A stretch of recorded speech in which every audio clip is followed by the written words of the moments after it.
It is very, very strange. There are multiple instances of what I will say of wealthy white men who marry beautiful black women. And the black community doesn't bat an eye. Black men don't particularly mind who black women date. I mean, black men will typically complain about black women who have children with thugs and gangbangers because their children that they produce become thugs and gangbangers. And then the community expects us guys who are regular 9 to 5ers, the same squares that they wouldn't date, they expect us to mentor their kids. But that's not our job. We didn't help make these babies. We don't get any accolades or any special privileges for being stepfather. So what's the point? We're not doing it anymore. But I do see that there's a plethora of white men.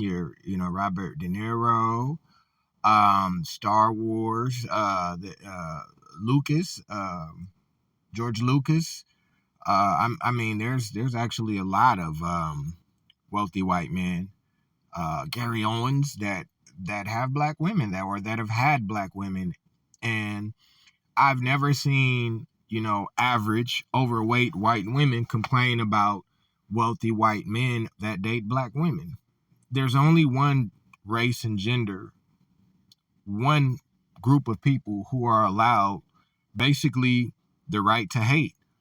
These are unattractive women, your typical Roseanne Barr type of women, or they're your women who've had children with thugs and the thugs went to jail, hell, or just have, or maybe they have other kids and they can't collect child support from these men, so they take it out on all men.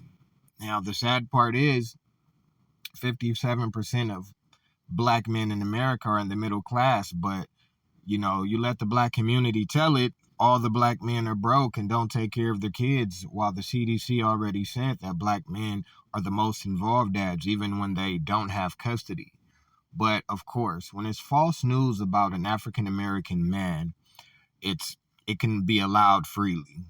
African American man or an American white man, if we call a woman fat, that's bullying, shaming, or harassing. If they call us broke or deadbeats, somehow we just better toughen up.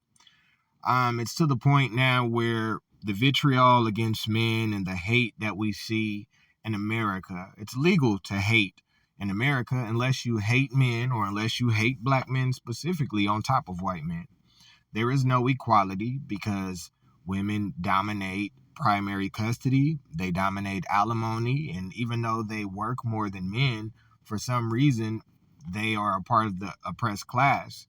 Now, because America is filled with people that are so smart but simultaneously stupid, what people don't understand is the only reason that men make more than women is because men conquered America and the wealth that was transferred from the forefathers are transferred to their four sons, which means that the same 2% of families that owned the majority of the wealth 400 years ago own it now. But because those are men, we are all men are grouped into the 2% of men that control all the resources.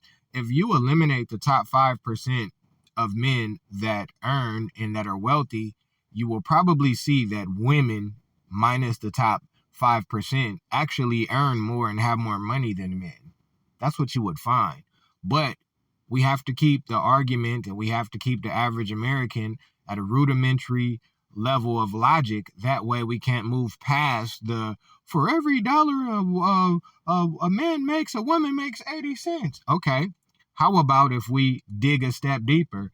For every dollar that a man makes, for every dollar that a man a part of the 5% makes, how much does a middle earning American make?